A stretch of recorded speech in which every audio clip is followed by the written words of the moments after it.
આપણે એક એવી વેરાયટી બનાવવાના છે જે બ્રેડ વૈધી હોય ને એમાંથી બનાવી નાખશું કચોરી. કચોરી તો ભાઈ બધાને ભાવે. ગળાશ, ખટાશ, તીખાશ નાખેલી કચોરી બહુ જ સરસ લાગે. પણ ક્યારેક કોઈક ઇમરજન્સીમાં આવવાનું હોય અને લોટવાળી કચોરી ના કરવી હોય તો બ્રેડ વૈધી છે, આપણે એનો રસ્તો કરી નાખશું. કારણ કે મમ્મીઓ બધી જ હોશિયાર હોય છે અને હવે તો બધાને જ ખબર પડે છે, એમાં જેન્ટ્સ અને લેડીઝ બધા આવી ગયા. તો બનાવી નાખશું બ્રેડની સ્વાદિષ્ટ કચોરી એટલી સહેલી રીતના. અને કચોરીમાં લેશું મકાઈ મારી પાસે પડી છે અને મટર એટલે વટાણા. પણ અહીંયા આગળ મળશે ઓસ્ટ્રેલિયાની રેસીપી છે ભાઈ. વધારે ફ્રોઝન ઉપરથી જ બનાવવાનું હોય પણ બનાવીને ખાવાનું તો ખરા જ. એટલે ફ્રોઝનની એક વાટકી આટલી આવી માપની બધા પાસે હોય જ, અવેલેબલ જ હોય. તો એક વાટકી હું લઈ લઈશ વટાણા અને એક વાટકી હું લઈ લઈશ મકાઈ. તમને જે પણ ફાવતું હોય એ પ્રમાણે તમે કરી શકો. જો ભાવતા ખાલી વટાણા જ હોય તો તમે એકલા વટાણાની પણ કરી શકો. એક વાટકી મેં લઈ લીધા છે ફ્રોઝન વટાણા. અડધી વાટકી એનાથી ને થોડાક ઓછા લઈ લઈશ મકાઈ.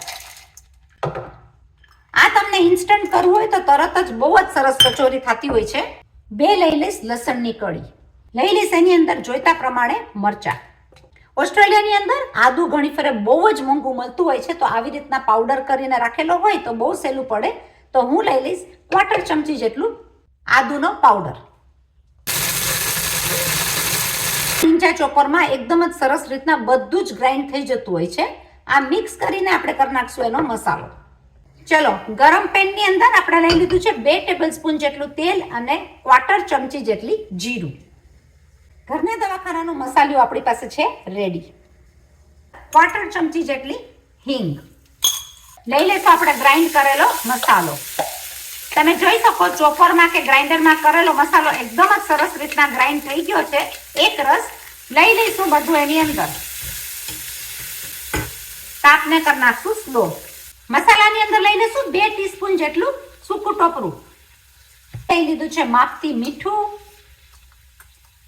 જરા કેવી કાશ્મીરી કે તીખી ભૂકી, જેથી કરીને સ્વાદ એકદમ સરસ આવે અને કલર પણ લાગે બહુ સરસ. કચોરીની અંદર સૂકી દ્રાક્ષ બહુ જ સરસ લાગે, તો હું લઈ લઈશ થોડી ઘણી સૂકી દ્રાક્ષ.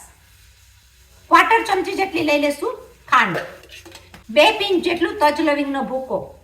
1/4 ચમચી જેટલો ગરમ મસાલો. માપથી લઈ લેશું લીંબુ.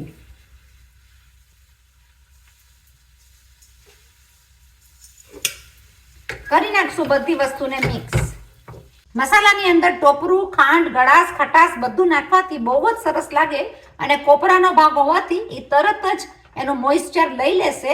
થોડું ઘણો તમને જોઈએ તો આની અંદર પૌવા પણ તમે એડ કરી શકો. ચલો, આમાં તો કંઈ નાખવાની જરૂરત જ નથી કારણ કે ઓલરેડી આપણું મોઇસ્ચર લેવાઈ ગયું છે. અને તમે જોઈ જુઓ મસાલો બહુ જ સરસ તૈયાર થઈ ગયો છે. સ્વાદિષ્ટ મસાલો કચોરીનો છે રેડી. ખાવા દેશું એને ઠંડુ. આપણી વધેલી બ્રેડને આપણે વણીને કરી નાખશું તૈયાર, જેથી કરીને થોડી પાતળી પણ થઈ જાય અને લાગે સરસ. વાળવામાં પણ થઈ જાય ઈઝી. તો આ રીતના હું બધી બ્રેડને કરી નાખીશ ફ્લેટ. કોઈ પણ વસ્તુ પડી હોય તો આપણી અફળ ના જાય એની માટેની તૈયારી તો હંમેશા રાખવી જ જોઈએ. તો વધેલી બ્રેડનો રસ્તો થઈ જશે કચોરીમાં. કોઈ પણ આવ્યું હોય ત્યારે પણ એકદમ જ સહેલું પડે. કાંઈ ના કરવું હોય, લોટ ના બાંધવો હોય, ફટાફટ કચોરી કરી નાખવી હોય તો આ રીતના આપણે કરી શકીએ. પન્ના કી તમન્ના હે કે હીરા મુझे મિલ જાએ, ચાહે મેરી જાન જાए, ચાહે મેરા દિલ જાए. થઈ ગઈ બ્રેડ આપણી રેડી. ચલો ભાઈ, આપણે બનાવી નાખશું અંદર લગાડવાની પેસ્ટ. તો તમે લઈ શકો આની અંદર મેંદાનો લોટ, ઘઉંનો લોટ કે તપકિયો લોટ. મેં લઈ લીધું છે 4 ટેબલસ્પૂન જેટલો ઘઉંનો લોટ. આપણે લેતા જશું થોડું થોડું પાણી, એક સાથે બહુ નાખી નથી દેવાનું. અને આપણે બનાવી નાખશું એની પાતળી એવી મીડિયમ પાતળી પેસ્ટ. આપણને પેસ્ટ જે પ્રમાણે જોઈએ છે એ પ્રમાણે થઈ ગઈ છે તૈયાર. જે પ્રમાણે તમને મસાલો ભરવો હોય એ પ્રમાણે તમે ભરી શકો. અને આપણે એની કરી નાખશું ગોળ ફરતે પેસ્ટ ને કચોરી આપણી ચોટી જશે.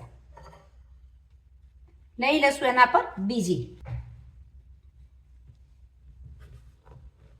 થઈ ગઈ ને કચોરી અને પેટીના શેપમાં એકદમ સરસ મજાની બ્રેડ કચોરી.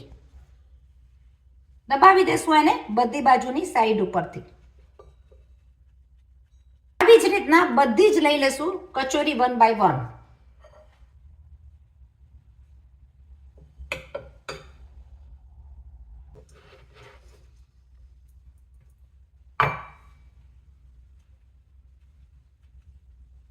કચોરી વડાઈ ગયા પછી વધેલા ભાગને આપણે ગ્રાઇન્ડ કરીને કરી નાખશું બ્રેડ ક્રમ્સ, જે આપણને કામ આવશે કચોરી બાઇન્ડિંગની ટાઈમ. આ બ્રેડના ટુકડાને કરી નાખ્યું છે, એને કરી નાખ્યું છે ગ્રાઇન્ડ કરીને બ્રેડ ક્રમ્સ, જે આપણને કામમાં આવશે બાઇન્ડિંગમાં. આપણે બ્રશ વડે બધી બાજુ કચોરીની ઉપર લગાડી નાખશું આ પેસ્ટ, જેથી કરીને ક્રમ્સ લાગવામાં થઈ જાય એકદમ સહેલું. જોઈ શકો કે ક્રમ્સ એકદમ સરસ રીતના લાગી ગયા છે. બંને બાજુ એ રીતના લગાડતા ક્રમ્સ લાગી જશે બહુ ઇઝીલી. પેસ્ટનું માપ પણ હતું પરફેક્ટ. બ્રેડ કચોરી રેડી છે ને, ઝટપટની રેસીપી. તેલને થોડુંક રાખશું આપણે ગરમ જ, જેથી કરીને તળાઈ પણ જાય અને તૂટે પણ નહીં. ધીમે રહીને થવા દેશું બંને બાજુ. તમે જોઈ શકો કચોરી ફૂલીને બ્રાઉન કલરમાં બહુ જ સરસ થઈ ગઈ છે. ગરમા ગરમ કચોરી ઉતરતી તમને દેખાડીએ તાવડાને બાજુમાં લઈ આવીને. કેમેરાની બાજુમાં જોવાથી ખબર પડે કે કચોરી બહુ જ સરસ થાય છે. બ્રેડ અને મસાલો તો પાકેલો જ છે, એટલે એને થતા વાર નહીં લાગે.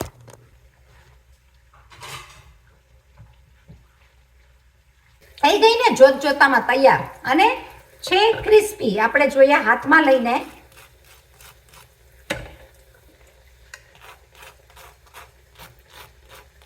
ભાઈ ગરમ ગરમ એકદમ જ છે, હાથમાં ઉપડાતી નથી. મકાઈ મટરની આ કચોરી બનાવજો જરૂર. સ્વાદમાં એકદમ જ સ્વાદિષ્ટ છે, કારણ કે આપણે બધો ચડિયાતો મસાલો નાખ્યો છે. ગમે એની સાથે આ કચોરી ખાઈ શકાય, ગમે ત્યારે બનાવી શકાય. જો ગમે રેસીપી તો લાઈક કરજો, શેર કરજો, સબસ્ક્રાઇબ કરજો, બીજા બધાને ફોરવર્ડ કરજો. લઈ લઈશું એની અંદર તળેલા મરચા.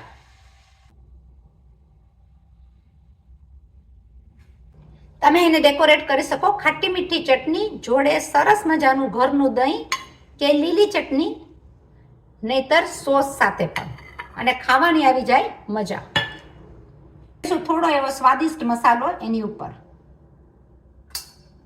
મકાઈ મટરની કચોરી સરસ મજાની તૈયાર થઈ ગઈ છે. બનાવજો જરૂર. સાથે આવી જાય ગરમા ગરમ તીખા તીખા મરચા.